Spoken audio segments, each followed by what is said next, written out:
Today I'm going to talk a little bit about the DC40 that won't turn on. For some reason we've been getting a lot of calls. Customers have DC40s that just won't turn on. When you push the light, it won't turn on. The first thing I asked them to do is I asked them to go get their charger and connect the collar into the charger and look for the blue light. If you don't get a blue light when you plug it in, either blinking or solid, very good indication that collar, there's not much you can do with it. It needs to go back to Garmin. Here's a new collar. You see if I connect it up, I get a blue light on it. This collar, brand new collar, out of the box, never has even seen a dog. I charged it up once, it charged up fine. I went to get out the morning to hunt, and the collar wouldn't turn on.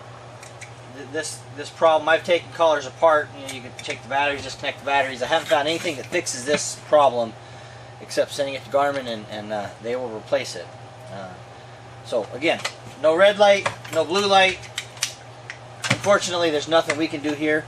You need to call Garmin and have them replace the collar.